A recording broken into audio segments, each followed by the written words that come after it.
반갑습니다. 예, 오늘은 열장품 제7, 13번째 시간입니다. 지난 시간에 이제 그 장자 범행의 개송을 하기 전에 이때의 장자 범행이 이 말씀을 설하시는 걸 듣고 개송으로 말하였다. 요 한 구절로 한 시간 했죠. 오늘은 그 밑에 이제 개송입니다. 명상과 분별사 그리고 법은 이름이 세 가지가 되고 진여와 정묘지는 저것과 더불어 다섯을 이룹니다. 제가 지금 알기로는 이러한 법은 단견과 상견에 얽매여 생멸도에 들어가니 이것은 단멸하는 것일 뿐 항상 하는 것이 아니지만 여러께서 설하신 공적한 법은 단견과 상견을 멀리 여의었습니다. 인연이 없어 남이 없고 남이 없으니 멸함도 없는 것입니다. 그러므로 인연에 집착하여 있다고 한다면 마치 허공 중에 꽃을 잡으려 하는 것과 같고 성녀가 자식을 얻으려는 것과 같이 끝내 얻을 수가 없습니다. 예, 오늘 여기까지입니다. 자, 명상과 분별사 그리고 법은 이름이 세 가지가 되고 진여와 정묘지는 저것과 더불어 다섯을 이룹니다. 제가 지금 알기로는 이러한 법은 단견과 상견에 얽매여 생멸도에 들어가니 이것은 단멸하는 것일 뿐 항상 하는 것이 아니지만 여러께서 설하신 공적한 법은 단견과 상견을 멀리 여겼습니다. 여기가 이제 그 범행장자가 이 개송을 만들 때에 두 구절 반, 여기까지가 두 구절 반이거든요. 부처님의 앞에서 왜 정멸 동안 정멸하고 뭐 깨달아 한 자는 마음이 정멸하여 마음을 정멸하게 하지 않으니 그 마음이 정멸하기 때문이다 하는 그 말을 설명한 겁니다. 범행장자가. 자, 명상과 분별사 그리고 법은 이름이 세 가지가 되고 그런데 본문을 설명하기 전에 오늘 이야기 중에 좀 어려워서 내가 건강산매경 하면서 참 그 불교 용어를 많이 공부합니다. 왜냐하면 건강산매경 자체가 유식화의 그 법 이론에 근거해서 만들어진 것이기 때문에 굉장히 그 교학적인 게 많습니다. 물론 그 뜻은 교학을 넘어서서 바로 가르치는 법을 말하지만 그래도 교학적인 것을 끌어들여 가지고 얘기를 하고 있기 때문에 그냥 건강경이나 다른 경에 비해서는 굉장히 철학적인 면이 있습니다. 그래서 이제 철학자들이 오히려 금강산매경을 굉장히 좋아합니다. 실제로 이걸 불자들은 금강산매경에 대해서 별로 모르는데 철학하는 사람들은 금강산매경 가면 특히 일본 이런 데 가면은 굉장히 원효 스님을 대기 치는데 사실은 우리나라에서 원효 스님을 대개 치면서도 사실 법을 공부할 때 원효 스님을 별로 얘기를 안 해요. 그렇죠? 굉장히 사회적으로는 굉장히 이름이 있는데 법을 공부하는 사회에서는 원효 스님이 그렇게 유명하지는 않습니다. 이게 이제 그 달마조사 그때쯤에 원효대사가 나오셨고 부대사하고 원효대사, 달마대사가 거의 동시대보다 거기서 20년 차이, 몇십 년 차이밖에 안 되거든요. 그렇기 때문에 이제 근데 유식학적인 요소가 굉장히 많아요.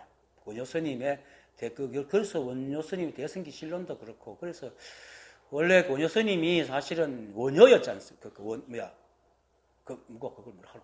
원효가 아니고 화랑이었거든요.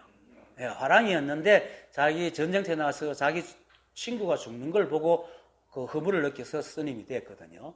그런데 그렇지만은 공부를 많이 한 사람입니다. 그래서 그 건강산매경은 지금 정설로 되어 있는 게 먼저 원래는 건강산매경이라는 것이 이름만 있었어요.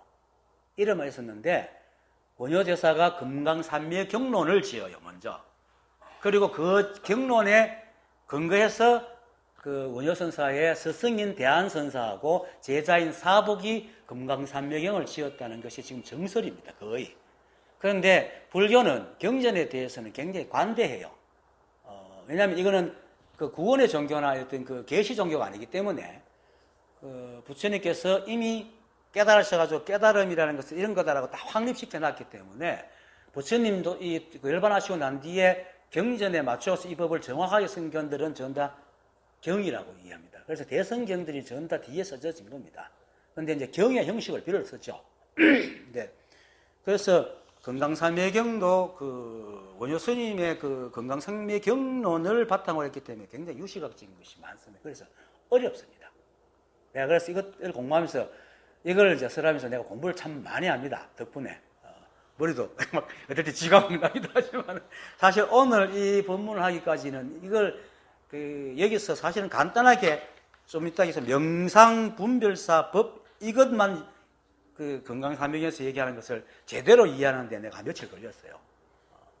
그런데 이제 그래도 걸려가지고 얘기해야 되잖아요. 그런데 사실 알고 나면 별거 아닌데 불교가 굉장히 현학적이잖아요. 굉장히 철학적으로 막 부정에 부정을 개가면서 말을 하니까 그걸 깨뜨려 보는데 시간이 많이 걸렸어요. 어쨌든 이 건강삼 지금 이 개성에 보면 불상응법이라는 게 있어요. 불상응법이 들어봤죠? 들어봤습니까? 불상응법이라는 것이 있는데, 불상응법에서 나오는 얘기를 많이 넣어놨어요. 그리고 입능가경에 그 제품 실체분이 하여튼 그런 게 또 있어. 하여튼 이런 기억을 잘 못하니까 거기서 나오는 내용을 거의 압축시키다시피 해놓은 게 이 개성입니다. 사실은 내가 찾아보니까 그렇더라고요.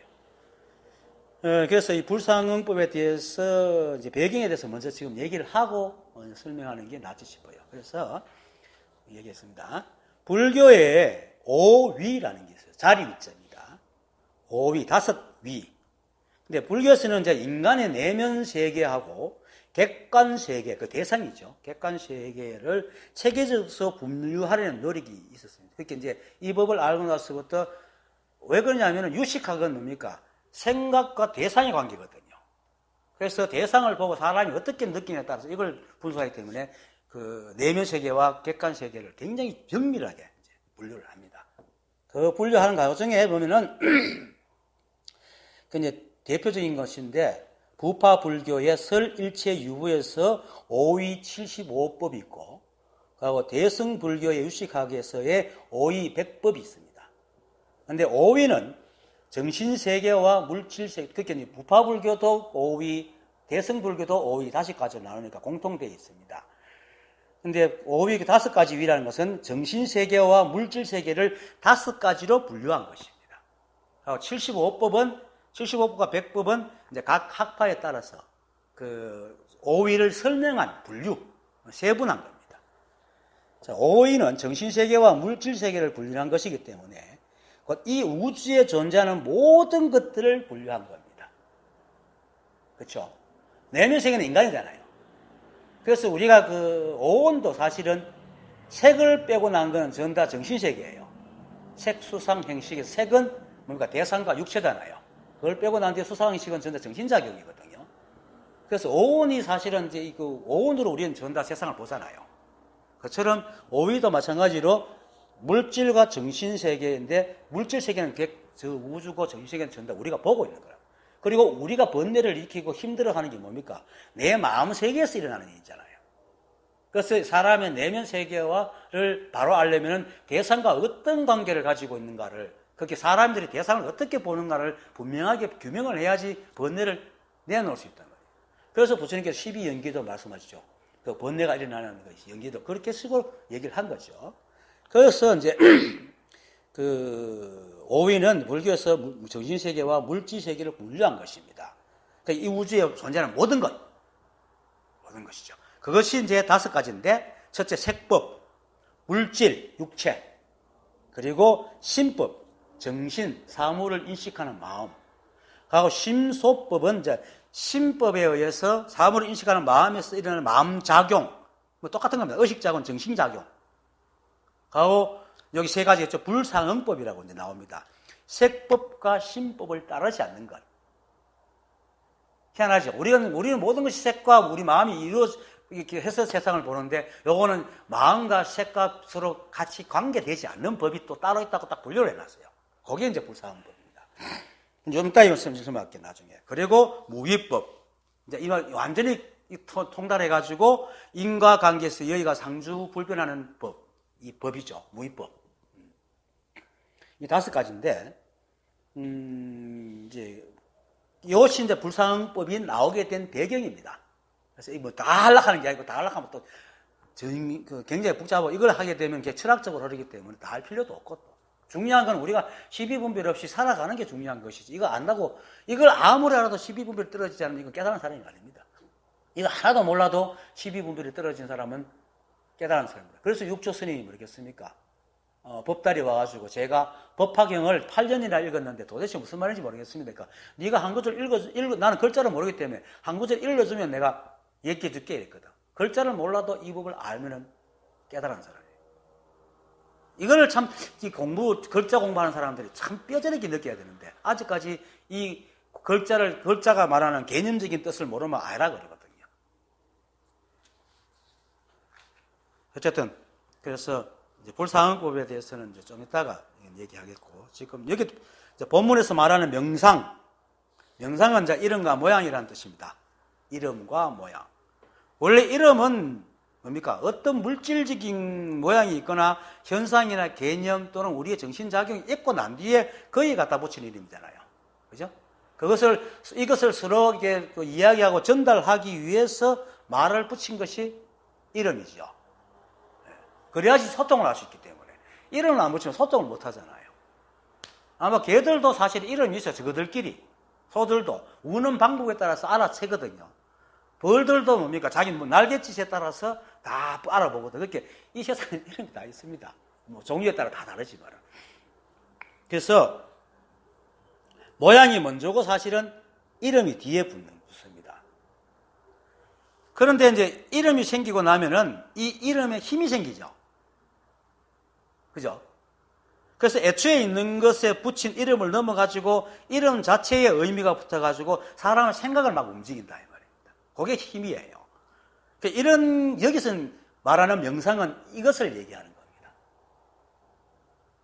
그래서 그렇게 이름의 모양이란 뜻이죠. 그렇게 예를 들면 처음에는 붉고 단단하고 둥글면서 그 맛은 달고 신 어떤 것을 보고는 사과라고 이름을 딱 붙여놓은 거예요. 그러면 그다음부터 하면 그걸 본 사람이 그다음부터 사과라는 이름의 모양을 딱 개념을 짓고는 다음부터는 이건 사과가 아니야. 사과가 왜 이래. 자꾸 이름을 가지고 분별한다는 말입니다. 그죠? 그게 이름이지. 그게 이름의 모양이라. 그걸 명상이라 그러는 거죠. 그래서 그런데 이런 이름이 또 얘기하다 보면 어디 그래 이런 게 이렇지 하면 어떤 사람은 긍정도 하잖아요. 그래서 이름에 힘이 있는 거라.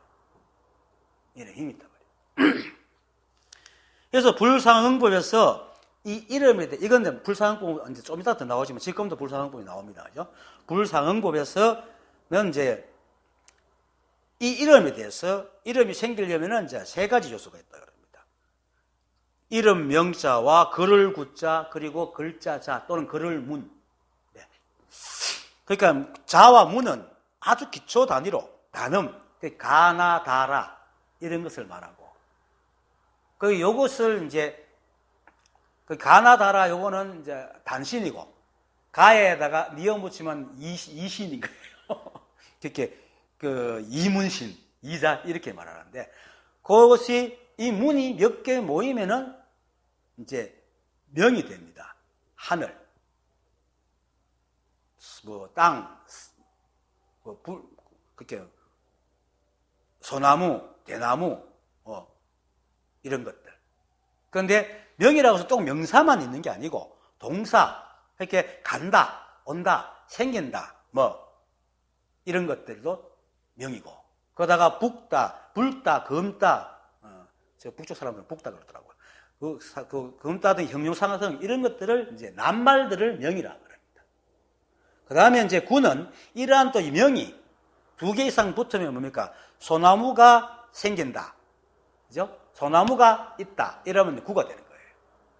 그래서 이런 것을, 이제, 그렇게 오늘 이제 본문에서 말하는 명상은 이러한 명구문을 말합니다. 명과 구와 문을 말하면서 합하여서, 기준에 있는 어떤 내용이나 모양, 상황 등을 표현한 것으로 교학적인 표현으로는 능표라. 능이 드러내다. 그렇게 세상에 있는 것을 표현하는 것, 말들을 이제 명상이라고 합니다. 그래서 이런 이름을 구성하는 말의 구조나 이름을 생기는 원인이 다 사람의 생각에서 비롯된 거잖아요. 그죠? 처음은 물질을 봤지만 그다음부터 사람의 생각이 생겼단 말입니다. 그래서 그 오온의 색수상 형식은 처음 볼 때는 색수상 형식이 돼요. 처음 보는 거니까. 그다음부터는 어떻게 됩니까? 상수상 형식으로 움직입니다. 상을 지은 것을 가지고 저걸 봤을 때는 내 머릿속에 있는 그와 같은 정보를 박스 육문으로 내보내가 덮어 씌워서 받아들인다. 그래서 상수상 형식이 되는 겁니다. 그것이 명상이라는 거예요. 이게 상수상입니다. 그래서 명상은 드러난 법과 이 법의 본체를 말로 지칭하는 것이지 이 본체 자체가 아니기 때문에 그 말의 해석에 따라서 시비가 굉장히 많습니다. 그래서 그냥 달만 보면 아무 시비 없는데 달이라고 말을 하게 되면 그때부터 달은 이러다 저러다 막 이래 되는 거죠. 그죠? 그와 같다. 그게 이제 명상이에요. 그래서 그리고 분별사는 맹분별하는 마음을 말하는 겁니다. 이게 이제 건강삼매경론에서는 이렇게 말합니다. 분별사를 모두 유류의 심과 심법의 사. 유류라는 건 뭡니까? 샌다는 뜻이죠. 그렇게 삼매에 번뇌에 얽매여 깨달음을 얻지 못한 사람을 유류라고 하고, 이게 불교에서는 사람과 사물과 형상을 때로는 같이 써요. 한자한 말이기 때문에 같이 써요. 그리고 색계와 무색계의 번뇌라는 뜻입니다. 유류가. 그렇게 쉽게 말해서 번뇌를 여의지 못한 상태가 유류. 번뇌가 있는 것, 번뇌 이런 뜻입니다. 그리고 번뇌의 모든 근본은 뭡니까? 고집멸도의 집이죠. 집이 이제 번뇌를 일으키거든요. 집 안에는 탐진치가 있긴 하지만, 그죠? 그 집입니다. 집은 결국 뭡니까? 12분별에서 나옵니다. 탐진치가 바로 12분별이니까. 그래서 유리의 마음은 12분별하는 분별심을 말하는 겁니다. 그리고 유리의 심법은 본래 마음의 법을 말하는 게 아니고 유리의 마음으로 지은 여러 가지 법들을 말합니다. 그 12분별로 만들어낸 허상. 그래서 이게 분별사라는 것은 모든 유리의 심과 심법의 사라고 하는 것은 12분별하는 마음과 그 마음으로 지어낸 허상들과 나아서 그 허상들의 인연으로 12분별하는 모든 인연들을 분별사라 한다. 쉽게 말해서 말은 이렇게 그냥 분별하는 거. 사람이 생각으로 지어서 세상을 분별하는 게 분별사다. 그러면 그 분별사가 어디서 생기겠어요? 명에서 생기잖아요. 그렇죠? 명상에서 분별사가 나오는 거고. 그리고 이제 법은 이렇게 세 가지 했잖아요. 그 명상과 분별사 그리고 법은 이랬거든요. 그런데 법이라는 것은 건강삼매경에서 그냥 법이라 안 하고 그리고 법이라고 해놨습니다. 급법, 한자로 급법이거든. 왜냐하면 명상과 분별사를 제외한 법이라는 뜻입니다. 그리고 법이니까. 그래서 그리고 법이라고 하는 것은 앞에 두 가지 명상과 분별사를 제외한 명구에 의해서 제외한 법상으로 명구에서 설명되는 것과 분별에 의해 반영되는 것으로 10가지 색처와 법처 중에서 색과 상응하지 않는 모든 법상을 말한다라고 얘기합니다. 이거 불교 말은 내게 어려운지 모르겠어요. 어쨌든 10가지 색처라는 것은 이제 뭐냐면 우리가 색을 보고 받아들일 게 오건에서 아직 오건 육경, 오경, 안이비설신, 색성향미초법, 색성향미초법, 안이비설신. 그리고 법처는 식, 이렇게 의와 식을 말하는데 이것과 상응하지 않는, 그러니까 우리가 대상을 보고 생각으로 하는 그 대상은 이제 색법이고 생각을 하고 이제 식법이잖아요. 그 신법이고 이 신법과 상응하지 않는 것이 불상응법이다라고 얘기를 하는 겁니다. 자, 불상응법은 이제 색법의 율질과 육체에도 속하지 않고 신법 정신과 마음작용에도 속하지 않고 또 심소법, 그 심법에서 따라 일어나는 마음작용, 의식작용, 정신작용도 속하지 않고 그렇다고 무위법, 인과관계에 여기가 상주불변하는 법도 아닌데 그럼에도 불구하고 실제하는 구체적인 존재로서 즉 법을 구체적 존재를 통칭해서 하는 말이 불상응법이다 이 말입니다. 참 그 불교를 공부하는 사람들이 머리가 좋아요. 하여튼 인도가 원래 바라문들이 있어가지고 굉장히 학자들이 많았기 때문에 이렇게 현학적인 것이 굉장히 현학적이라 그러죠. 어쨌든 좀 더 설명하면은 물질적인 감각기관은 5근에도 감지되지 않고 또 마음과 함께 일어나지도 않는 현상들 사이에 있는 관계와 작용과 성질, 세력, 명칭 등을 불상응법이라 그럽니다. 예를 들면은 자, 우리가 무엇을 얻잖아요. 근데 이렇게 얻을 수 있는 거는 우리가 알지 못하고 법이 눈에 보이지도 않지만은 덕이란 세력이 있기 때문에 우리를 얻는다. 이렇게 생각하는 거예요. 여기 덕이 불상응법입니다. 그러면 못 얻으면 우리가 알 수도 없고 보이지도 않고 느끼지도 못하지만 못 얻게 하는 세력이기 때문에 못 얻는다. 여기 비덕이라고 합니다. 그리고 또 인간은 인간의 행을 하고 동물은 동물의 행을 하고 식물은 식물의 행을 하고 또 인간도 나라마다 민족마다 행이 다 다르고 동물도 동물마다 다 다르잖아요. 또 개도 각기 종족마다 다 다르게 행동을 하거든. 그것도 그렇게 하는 힘이 있다, 범이 있다는 거죠. 그게 불상응법이라 그래요. 진짜 머리 참 좋아요. 이거 보면. 그래서 이 세 가지를 일러가지고 명상과 분별사 그리고 법은 이름이 세 가지라고 한단 말입니다. 그 다음에 진여와 정묘지는 저것과 더불어 5을 이룹니다. 진여는 이 한 법이고 우주의 본체요 법신을 말하기 때문에 늘 듣는 말이죠. 그래 따로 설명할 게 없고요. 정묘지는 그렇게 발정자 묘할 묘자죠. 정묘지는 근본지와 후득지, 지혜, 깨달아서 얻는 지혜, 후득지를 말합니다. 근본지는 이 법이 세천세계를 드러내고 움직이는 지혜입니다. 그래서 무분별지. 연계법으로 드러냈지만 일체 간섭을 안 하잖아요. 그게 무분별지라. 그리고 후득지는 이 법의 한 법을 깨달아서 얻는 지혜 중에 최고의 지혜이기 때문에 반야의 지혜, 즉 반야지, 우리 총무 이름과 똑같네요. 반야지 또는 반야바라밀입니다. 반야바라밀은 6바라밀 중에 앞에 5바라밀을 승리시키는 근거라고 하고, 물론 각자 바라밀마다 사실은 또 반야의 바라밀이 다 들어있습니다. 그런데 근거인 무분별지입니다. 반야바라밀도 역시 무분별지입니다. 근본지와 같다. 그래서 깨달으면 근본지를 얻게 되는데 깨달아서 얻었기 때문에 후득지라고 한다 이 말입니다. 그래서 이 반야바라밀이 얻은 최고의 깨달음 또는 지혜를 후득지라고 합니다. 자, 그래서 이건 이제 5가지. 그리고 그 다음 개송에 제가 지금 알기로는 이러한 법은 단견과 상견의 얽매여 생멸도에 들어가니 이것은 단멸하는 것일 뿐 항상 하는 것이 아닙니다. 아니지만 아닙니다. 여기서 이제 명상과 분별사는 사람이 짓는 거고, 그죠? 그리고 법, 그 문장 속에 있는 그 법이죠. 법은 드러난 법이나 사람의 생각이 만들어낸 것은 아니지만 그래도 인연으로 생겨나는 법과의 관계에서 일어나기 때문에 생멸하게 돼 있어요. 그런데 진여와 정묘지는 사실은 생멸하는 것이 아닌데 단견과 상견의 얽매여서 생멸도에 들어간다고 지금 하거든요. 그러니까 그냥 좀 어려운 말입니다.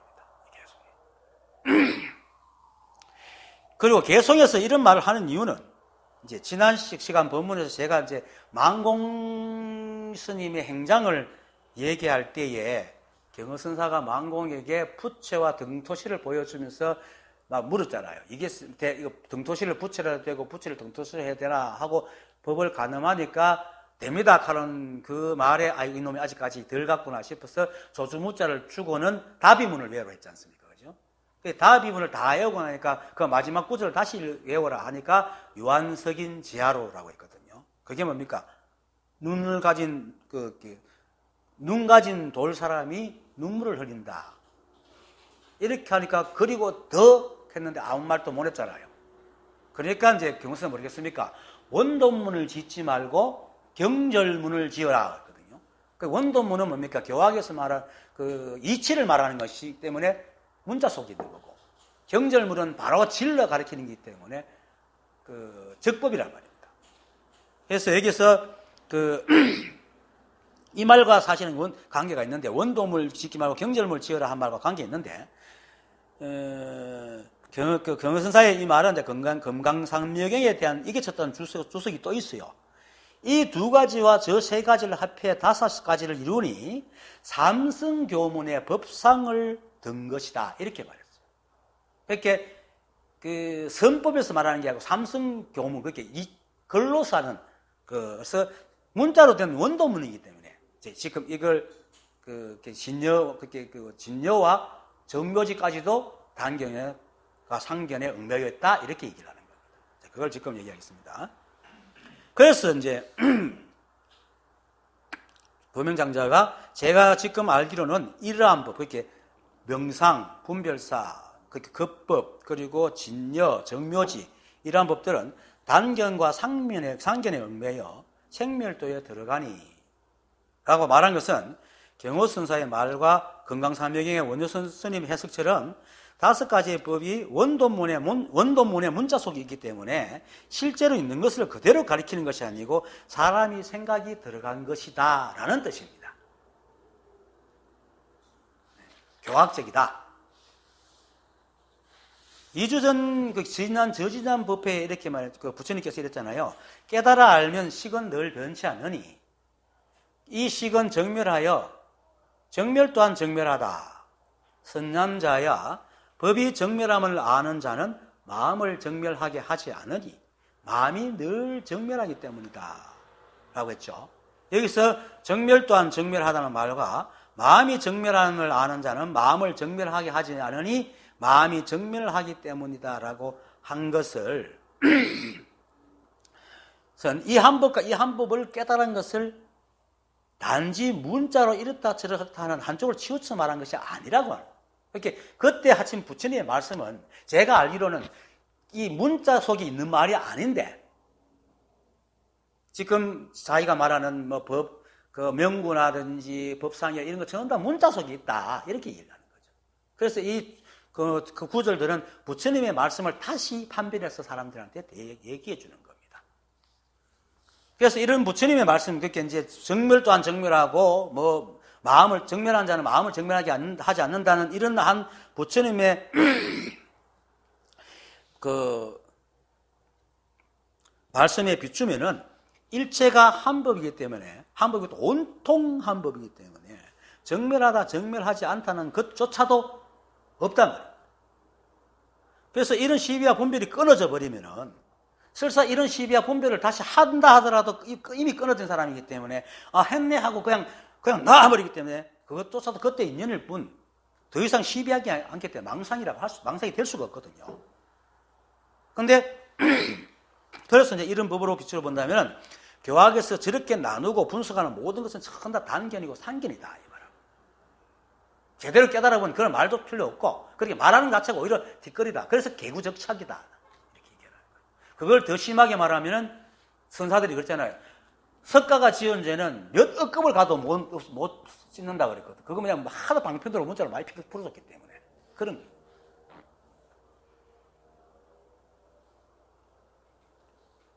그런데 이제 좀 전에 말했듯이 어떻게 생각하든 그래도 명상이나 분별사거나 또 불사응법이라는 것을 나누어 말하는 것은 사람의 상관과 생각과 관계되기 때문에 시비분별의 원인이 될 수 있지만 또 진여와 정묘지는 이 한 법의 지혜를 말하잖아요.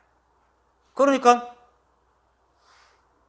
시비분별이 아니잖아요. 그런데 어떻게 그것이 단견에 빠지고 상견에 빠질 수 있는가 이렇게 생각할 수가 있어요, 사람들이. 그래서 이것에 대한 설명, 이것도 사실은 부처님의 정멸 또한 정멸하다는 말에 비추어 볼 때는 정묘지조차도 그냥 말이잖아요. 정묘지조차 말이고 그러한 것이 없어요. 깨달아 버리면 정묘지랄 게 없잖아요. 저건 다 그건데 뭐 저건 다 지혜이기 때문에 지혜라고 따로 정묘지 이름 붙일 게 없는 거예요. 반야지 반야도 반야바람도 똑같은 것입니다. 그래서 그런 게 따로 존재하지 않는다라는 얘기를.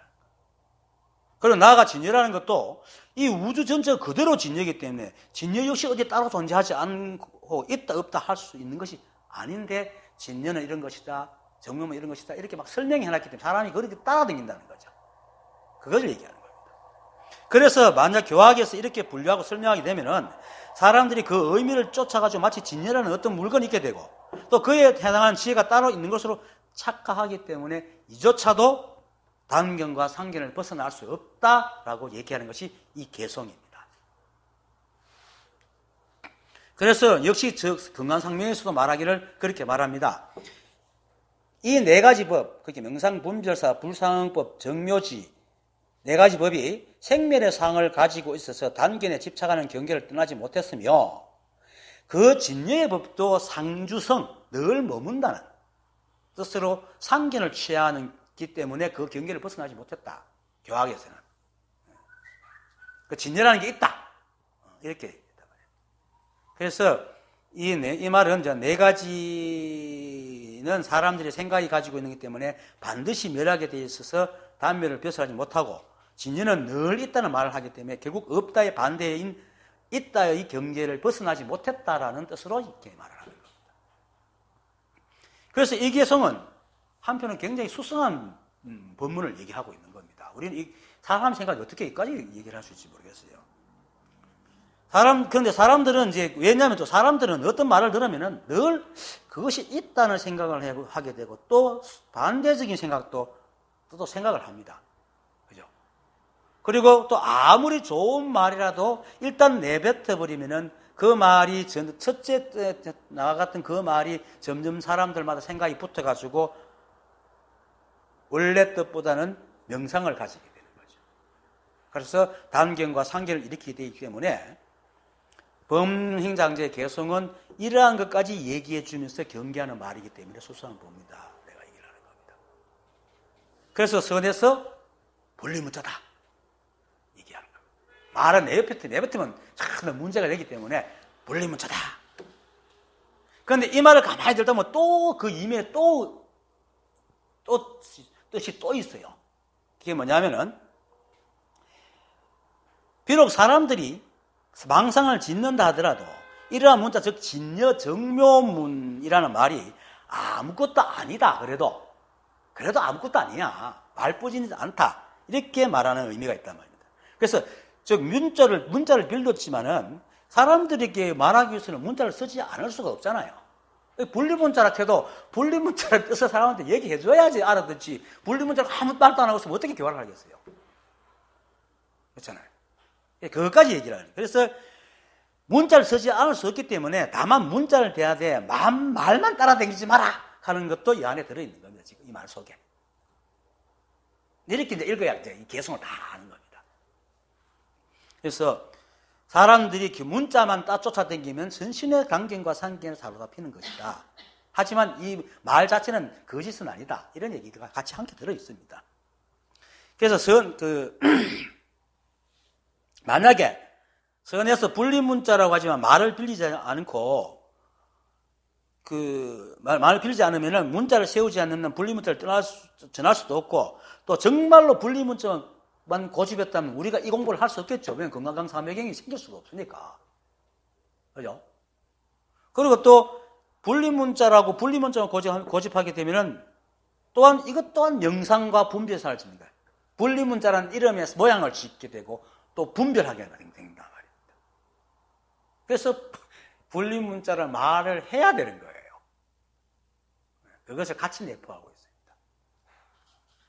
그래서 부처님께서 정멸 또한 정멸하다라고 했고 그래서 금강사묘경도 있고 우리도 이 뜻을 함께 이렇게 얘기하고 있는 겁니다.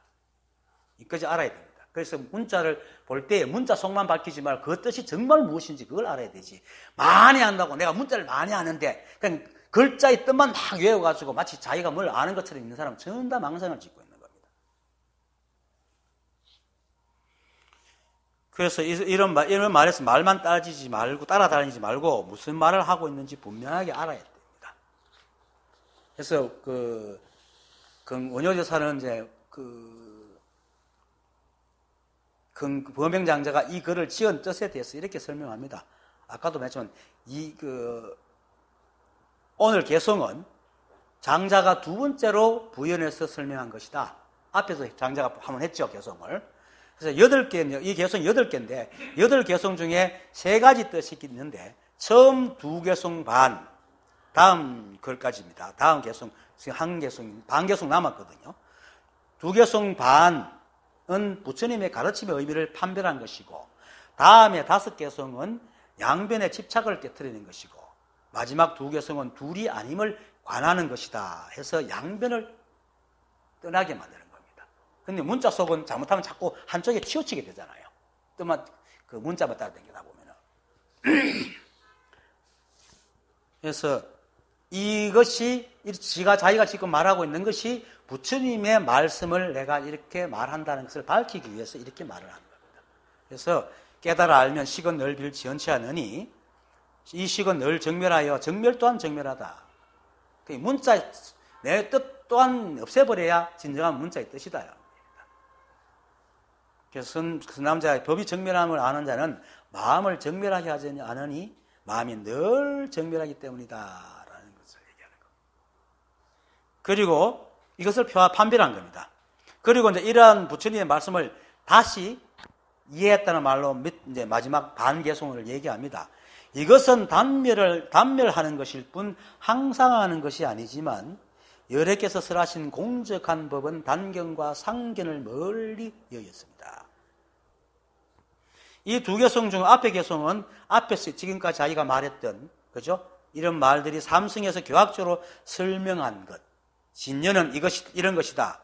진여는 이것이다. 정묘는 이런 것이다. 등등의 말은 모두 한쪽만 뜻할 뿐이고 거기에 다시 이러한 이름의 뜻은 일체가 모두 한 법이기 때문에 양변이 없어서 표현한 이름으로 진여, 정묘지라고 붙인 것은 사실 일체가 모두 진여고 일체가 다 정묘지이기 때문에 깨닫고 나면 이러한 이름은 그냥 이름일 뿐 아무것도 아니다 말이에요. 그리고 이러한 이름이 있든 없든 일체가 늘 여야고 그렇고 그러한 거기 때문에 근데 삼성교학에서는 그러한 설명이 없다. 이런 얘기를 하고 있는 겁니다. 그리고 두 번째 개송은 부처님께서 말씀하신 것은 이제 부처님께서 앞에서 말했죠. 그것은 이제 그 깨달아 안 거 있잖아요. 깨달아 안 알면 정멸하여며 정멸 또한 정멸하니 이제 그래서 접이 정멸한 것을 아는 사람은 마음을 정멸하게 즉 무기공처럼 마냥 텅 비게 하지 않는데 그 이유는 그 사람은 일체가 한 법이며 만법이 인연이 늘 여야함을 깨달았기 때문에 일체 인연을 따르면서도 자기 마음에 일체의 시비가 없기 때문에 무엇을 살리고 무엇을 죽이든 상견과 단견을 벗어나서 마음이 늘 정밀하고 여야하기 때문에 양변을 떠난 말씀입니다. 부처님의 말씀은 그러한 말씀입니다. 라고 얘기를 하는 겁니다. 여기까지가 이제 처음 두 개송 반으로 부처님의 가르침의 의미를 판별한 것입니다. 그 다음 이제 나머지 두 번째 양변에 집착을 깨뜨린 것 중에 일부인데 인연이 없어 남이 없고 남이 없어 멸함도 없는 것입니다. 그러므로 내가 붙인 겁니다. 한자말이 아니고 그러므로 인연에 집착하여 있다고 한다면 마치 허공 중에 꽃을 잡으려 하는 것과 같고 성녀가 자식을 얻으려는 것과 같이 끝내 얻을 수가 없습니다. 인연이 없이 남이 없고라는 말은 일체 만법이 모두 이 연기의 법칙과 작용으로 생기는 인연생기, 그죠? 줄여서 연기죠. 연기의 과잖아요. 이 세상 만법은 전부 다 연기의 과단 말이에요. 그래서 인연이 없어 남이 없는 것은 당연한 말입니다. 그래서 여기서 인연이 없다는 것은 그럼 무슨 인연이 없다는 말인가? 이 개성에서 인연이 없다는 것은 앞에서 말한 것이 그러한 말들은 상견과 단견이 있는 말들은 깨달을 종자가 없다라고 얘기를 하는 겁니다. 앞에서 그렇게 이제 명상, 분별사, 즉 급법 그리고 진여, 그 정묘지 이렇게 삼성교학에서 말하는 그러한 글들은 깨달을 종자가 없다. 이게 아주 완전 그 교학을 무시하는 그런 건데 그런 뜻입니다. 그렇지만 교학도 바른 뜻을 얘기하고 있으니까 아까 얘기했잖아요. 그 말만 따라가면 그래야 되는데 그 뜻을 분명히 알면 교학에도 그 부처님 법이 다 있습니다. 그래서 깨달을 종자가 없다는 온통 이 한 법뿐이고 그 한 법이 인연생기 즉 연기의 법칙으로 삼라만상을 수놓고 있으며 그 수는 또한 인연 따라 끊임없이 변하기 때문에 일체가 한 법이어서 늘 상조하여 단멸하지 않지만은 만법이 끊임없이 변하기 때문에 늘 변화해서 역시 또 상조하지도 않아요. 그래서 상견과 단견을 멀리 떠나 있는 것이 이 한법인데, 이 교학적인 말은 자칫하면은 상견과 단견에 치우쳐서 깨달을 종자가 그래서 인연이 없다라고 얘기를 하는 겁니다.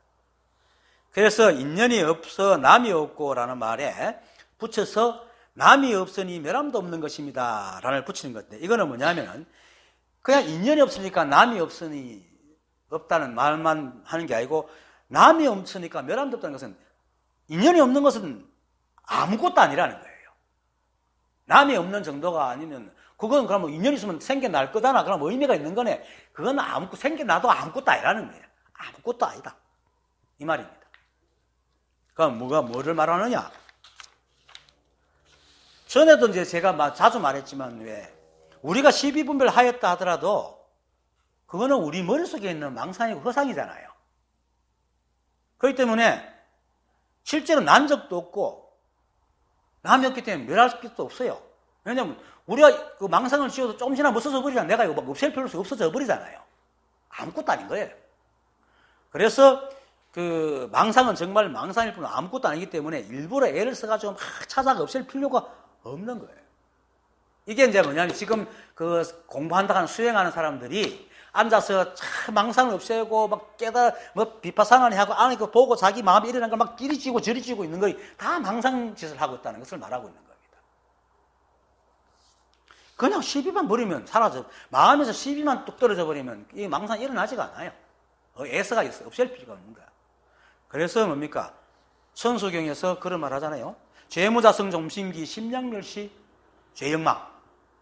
죄는 스스로 성품이 없어서 마음 따라 일어나기 때문에 마음이 만약 사라져버리면 죄는 그냥 잊어버린다 그랬거든요. 이게 뭡니까? 죄를 막 없애려고 하지 말아요. 그냥 분명 시임 없어도 되는 거야. 그게 제가 4개월 동안 울고 다니까 똑같잖아요. 그 죄를 없애려고 그렇게 끙끙거렸는데 어느 순간에 생각이네 하면서 분별이 딱 떨어지니까 죄가 그냥 사라져요. 암만 그 고통에 들어갈 수가 없어요. 이게 죄무자성 종심기 심량멸시 죄영만이다. 이것이 바로 인연이 없으면 남이 없고 남이 없으니 멸하지도 않는다. 아무것도 아니다. 이거는 없앨 필요도 없다 이 말하는 겁니다. 그런데 인연이 없으면 남이 없고 하면은 애써가 그럼 인연 만들어야지, 이게 아니라 그래요. 그럼 인연이 없었는데 난 거는 그럼 뭐 써야 되겠네. 인연이 있어서 나왔으니까. 아니, 망상입니다. 그래서 있지도 않는 것을 생각으로 헤아려 있게 하는 것이 망상이듯이 있지도 않은 허상을 생각을 애써 없애려고 하는 것도 역시 망상이고 분별이다 이 말이에요. 가만히 놔두라. 신경 쓰지 마라. 허공에 눈병이 나가 허공에 헛것은 눈병만 나오면 없었지 그걸 허공에 헛것을 없앨 필요가 있습니까? 허공의 헛것이 바로 망상입니다. 눈병이 내서 보는 것. 생각이 다 지어낸 거기 때문에. 그래서 이 지금 내가 말하는 이 말은 이제 본문에 해당한 것이 아닌 것 하지만은 깊이 생각해 보면 똑같은 말입니다. 본문에서 하는 말과. 재무자성 종심기하는 것도 같은 말입니다. 즉 망상은 망상일 뿐이지 그것으로 무엇을 바라거나 얻을 수 없다는 것이 바로 인연이 없으면 남이 없고 남이 없으니 멸할 수도 없습니다 하는 말입니다. 그래서 다음 개송에 그러므로 인연에 집착하여 있다고 한다면은 마치 허공중의 꽃을 잡으려 하는 것 같고 성녀가 자식을 얻으려는 것 같이 근데 얻을 수가 없다. 인연에 집착해서 그렇게 인연에 집착한다는 것은 뭡니까?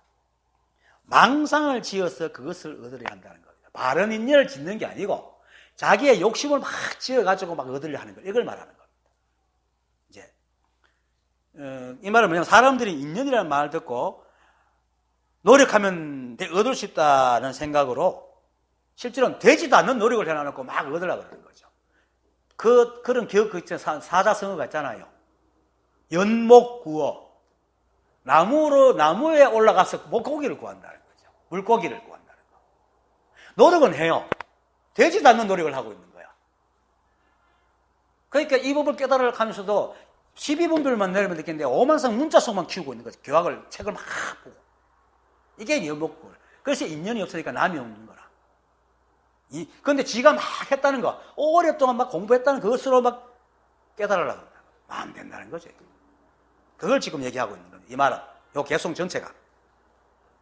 그래서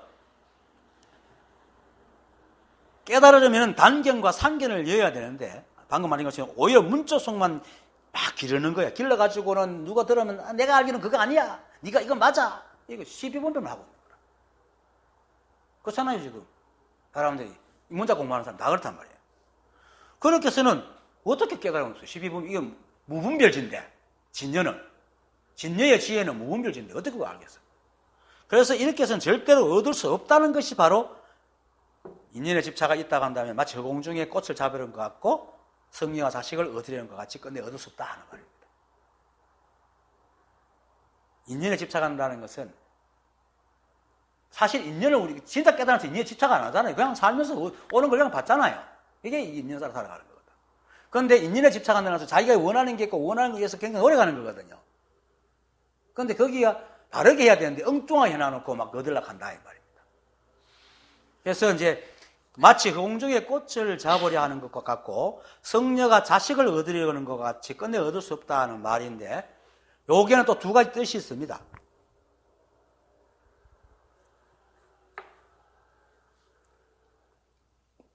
허공중의 꽃과 성녀의 자식입니다. 허공중의 꽃은 사실 없는 거잖아요. 그래서 그걸 얻으려는 것은 토끼의 뿔이나 거북이의 털을 얻으려는 것 같기 때문에 당연히 얻을 수 없어요. 이거 설명할 게 별로 없습니다.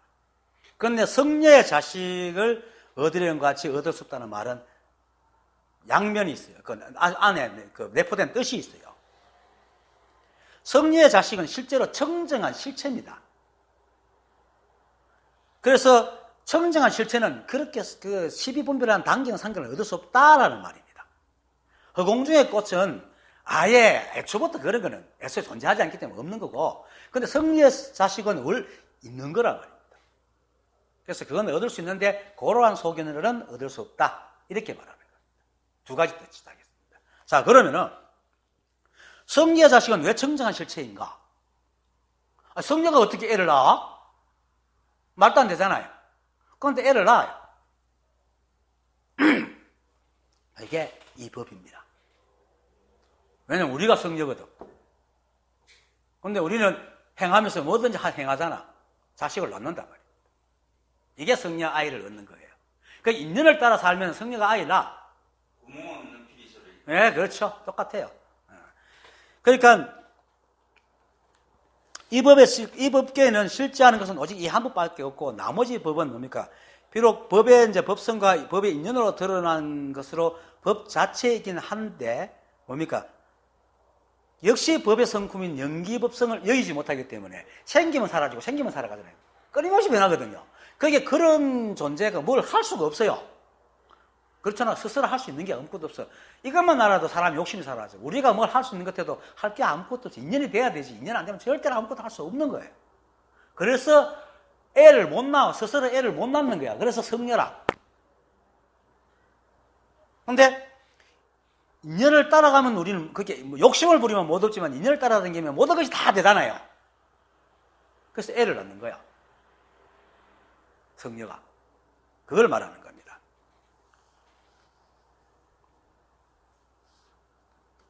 그리고 이제 그 찰나의 실제 그렇게 하고 순간순간 변해가는 성녀가 바로 그대로 법이잖아요. 또. 그래서 실체인 거예요. 하지만 드러나 매 순간에 우리는 인연의 존재이기 때문에 연기의 법칙과 작용을 거스를 수 없기 때문에 비록 내 생각과 인을 지을 수 있지만은 연을 못 만나잖아요. 그죠? 연을 못 만나기 때문에 물론 어쩌다가 운 좋으면 연을 만나가 과를 내지만은 사람들이 생각하고 원하는 거 다 이루어집니까? 안 이루어지잖아요. 연을 못 만나는 거예요. 그 과를 못 내는 거야. 그러니까 우리가 성녀이기 때문에 막 하는 것마다 알을 못 놔. 특히나 욕심부리면서 절대로 못 놔요. 그래서 그런데 어쩌다가 용케 우리저가 탁 일이 되면 거기에 이제 성녀가 난 아이야. 성녀가 난 아이란 말이야. 근데 이제 어쩌다 용케 이거는 내가 노래가 어쩌다 용케가 뭡니까? 바로 하다 보니 어쩌다 인연을 따라간 거야. 지가 생각 속에서 인연을 따라간 게 아니고 인연을 따라가고자 해서 따라간 게 아니고 어쩌다 보니 인연을 따라간 거예요. 인연이 된 거야. 근데 이 법을 깨닫고 나서 자기 아상이 사라지고 인연을 따라 살아가게 되면은, 그죠? 매 순간 내게 다가오는 과와 내 삶이 일치가 되잖아요. 왜냐면 내가 움직임이 전다 과니까. 거기 12분별 안 하니까 과와 내 삶이 하나가 되어 간단 말이에요. 그러니까 성녀가 매 순간 알을 얻는 거야. 이제. 이게 성녀가 아이를 얻는 거다 말이에요. 그래서 잘못된 법은 절대로 못 얻지만 바른 법을 따라서 살면 늘 성녀의 아이를 낳게 되는 거예요. 그래서 이 성녀의 아이가 청정한 실체라고 얘기를 하는 겁니다. 그래서 이 허공의 꽃과 성녀의 자식은 두 가지 뜻이 있는 것이, 허공의 꽃은 이건 완전 망상이고 이건 얻을 수도 없는 거고, 근데 성녀의 자식은 바른 법을 알고 바르게 살아야 얻을 수 있는 거다. 그래서 이러한 삿된 단견과 상견과 삿된 것으로는 절대로 얻을 수 없다라고 얘기를 하는 겁니다.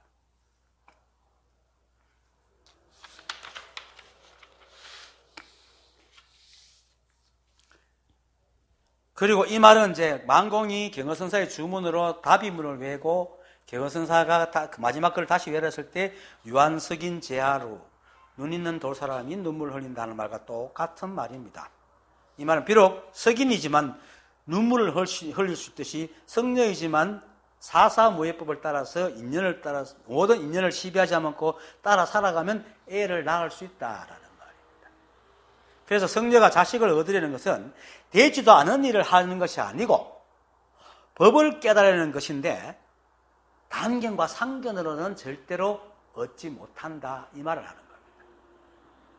그러니까 이 세상 이건 또 그거 말이 뭐냐면, 이 세상 삶은 허공이 아니고 망상도 아니고 실제 하는 것인데 인연 따라 살아갈 때 이 법은 이 삶은 정말로 청정하고 실제하는 거다. 하지만 매 순간 변하는 거다. 이렇게 얘기를 하는 겁니다. 그런데 이런 일은 참 많죠.